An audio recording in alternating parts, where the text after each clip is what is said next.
The views and opinions expressed in this podcast by the host or the guest do not necessarily reflect the views of Paranormal Buzz Radio or its sponsors. Use of any material produced by Paranormal Buzz Radio without express written consent is strictly prohibited. For information on everything Paranormal Buzz Radio has to offer, visit our website, paranormalbuzzradio.com. Like us on Facebook, follow us on Twitter and Instagram. Listener discretion is advised.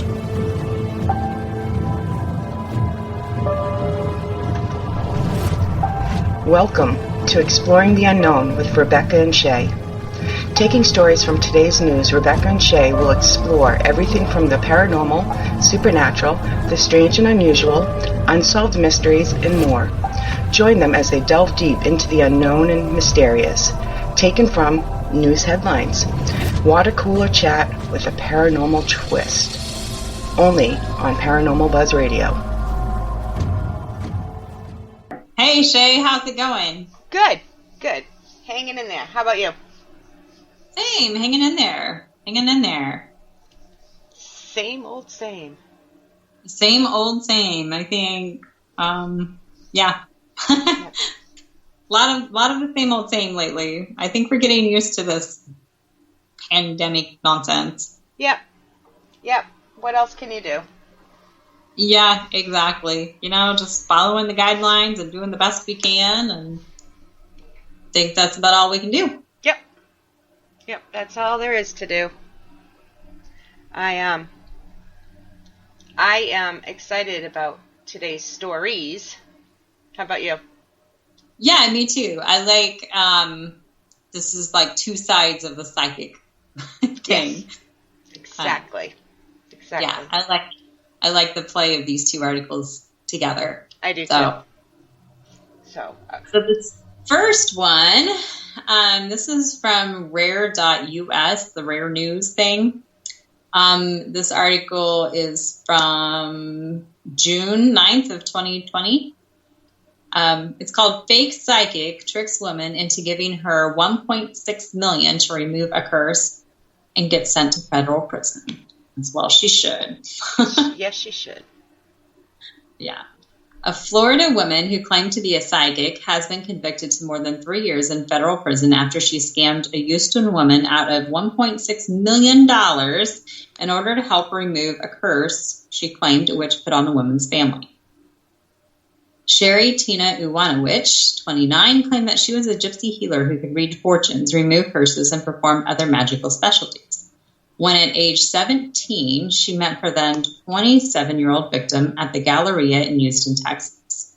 Okay, so this started when she was 17 and she's now 29. So this scam has been going on like 12 years. Yeah, that is very sad. Very sad.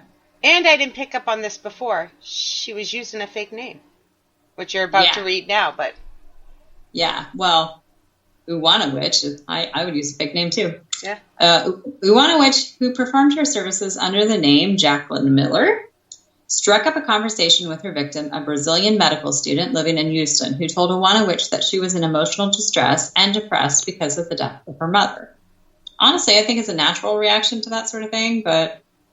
Yeah, I think she's distressed and desperate for help and desperate for comfort. Yeah, exactly. Uwanowicz encouraged the victim to come back to a psychic shop to do a reading and soon, quote unquote, discovered that a witch had put a curse on the victim's mother back in Brazil. From there, the relationship spiraled out of control. The victim paid her psychic for multiple visits a week, as well as other services. She used money taken out of student loans, other loan money, cash made from stripping, gift cards, and hundreds of thousands of dollars she inherited after her father died. Just a lot of money. That is very sad. Eventually, Uwanowicz moved to Florida to be closer to family, but her victim felt she still needed her services.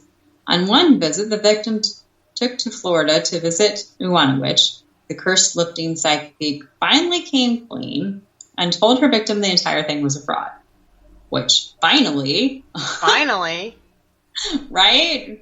Attack of the guilty conscience there. Right. Kind of surprised. Iwanowicz promised to pay the money back, but never did. Not surprised. Now here we are. Now, I still can't figure out why she would tell her after 12 years. I know, after 12 years, why didn't she just say, oh, you're cured? Or maybe she tried to say that and the lady didn't believe her. I don't know. But she kept taking her money. I know. She's definitely taking money for something she's not doing. 12 years is a long time to play a game like It this. It is. Ugh. According to authorities, tests indicate that Iwanowicz may suffer from schizophrenia. But U.S. District Judge Rodolfo A. Ruiz wasn't carrying it. Although the victim will likely never see a dime of the money she was conned out of, she can at least feel satisfied that there were repercussions for the emotionally devastating lies Iwanowicz told her. I doubt she is satisfied about any of this story. Not only was she duped, and she's probably become the butt of many jokes, she lost all her money. Yeah, I was going to say, she was stripping to pay a psychic. Yep. And I know there's going to be people out there blaming the victim, but we shouldn't. Did she make a mistake? Yes. I'm sure she feels bad, but we don't know her circumstances. We don't know anything else about her. And the fact that somebody took advantage of her feelings, emotions, and her in general. I'm sure she made it convincing. She obviously convinced this woman that she had something really wrong with her and that she was the only one who could fix it. This isn't the only case I've heard like this.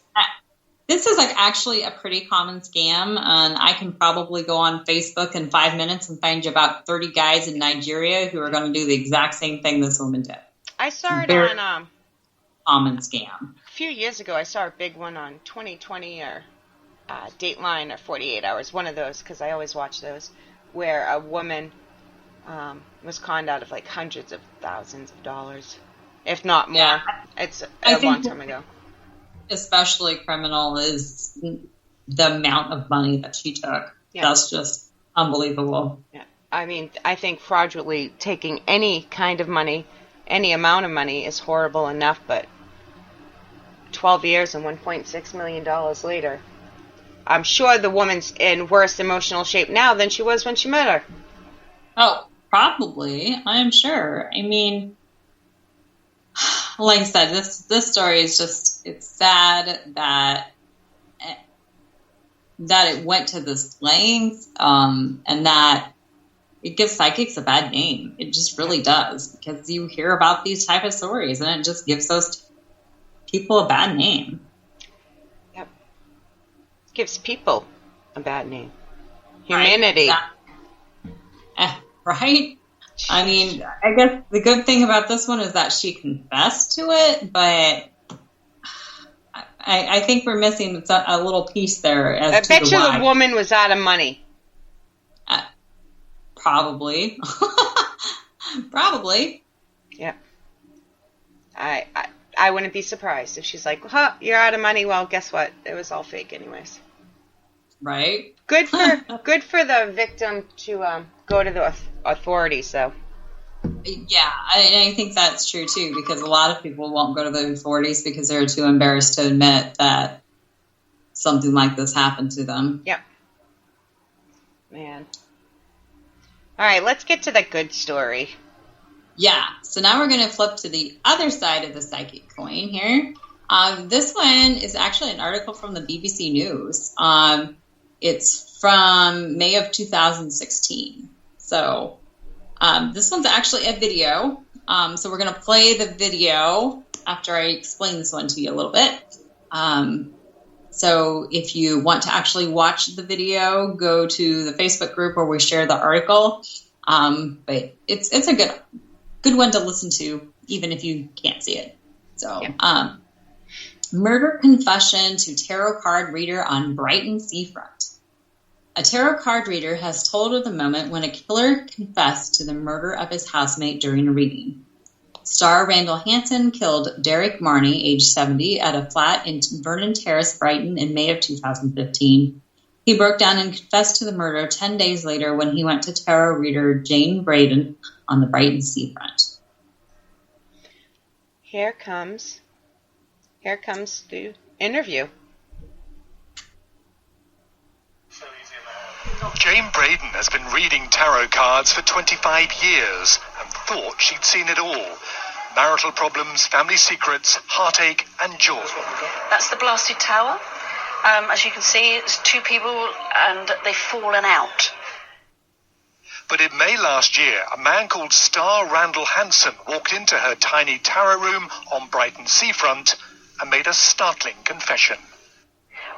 When we got to about this point, this is when he started crying. And this point is when he told me that he'd killed someone. Star Randall Hansen selected these 10 tarot cards. They included the Hangman, Death, and Justice. And when Jane saw the Devil card, Randall Hansen stopped and said he had murdered a man. By the time the Devil card came up was when he admitted that he'd murdered someone. But I also knew that it was serious enough because my head's on this, which meant that I knew he was going to prison for a long time. Jane then kept him looking at the cards as she went to make a phone call. Police first thought Jane's 999 call was a hoax, but they eventually arrived and arrested Randall Hansen and came here to this street in Brighton, where they found the body. It was the body of Derek Marnie, who'd been stabbed by Randall Hansen and left for 10 days.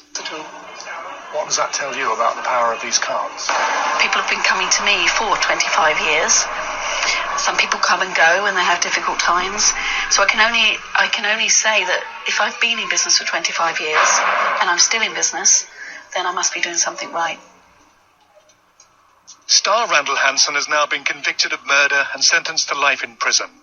Jane Braden says she gets many skeptics who don't believe in tarot cards. But she says this case proves they're a mystical force based in reality. Duncan Kennedy, BBC News, in Brighton. Again, I like her. Yeah, she seems like a really honest person who's just really calm. Yeah, I like her. She sounds like a great tarot card reader. Yep. And a great person. Yes. Yeah.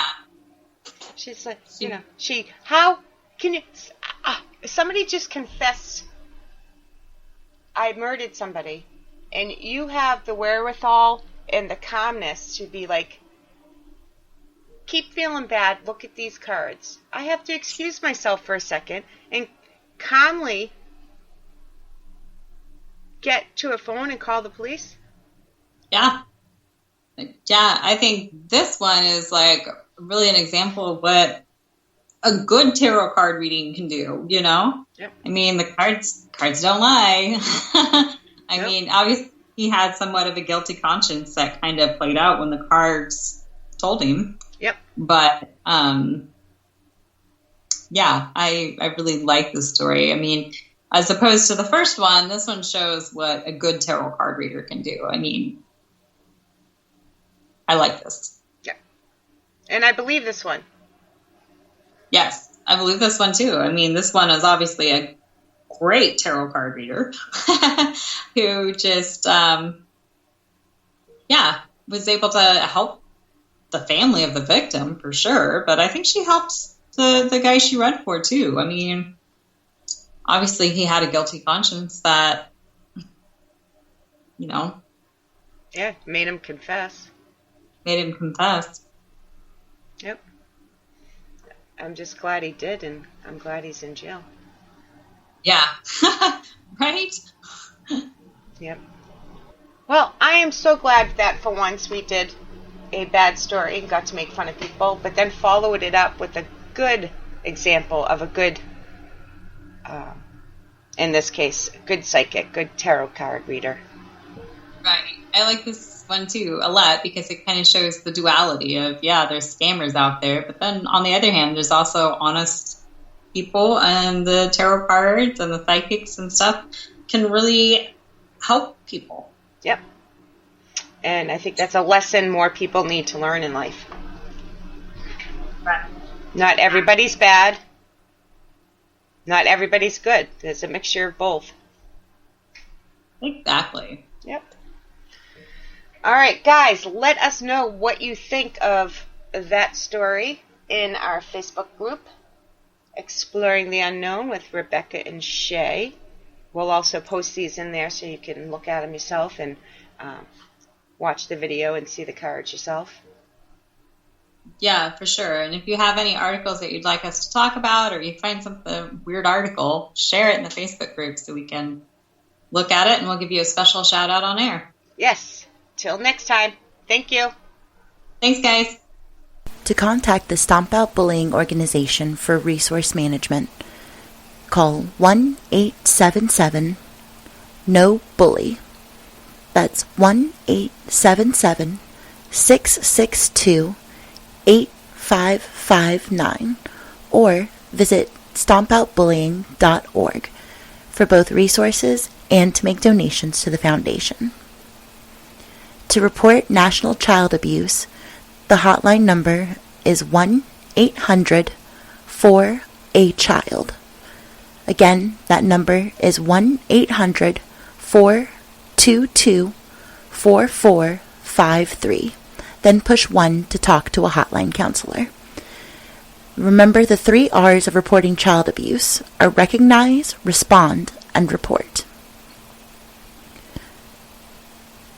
For the domestic abuse hotline, call 1-800-799-7233. Again, that number is 1-800-799-7233. For the Veterans Crisis Line, call 1-800-273-8255.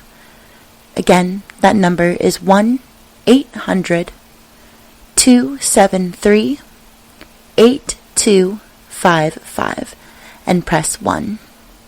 For the Women's Veterans Call Center, call 1-855-VA-WOMEN.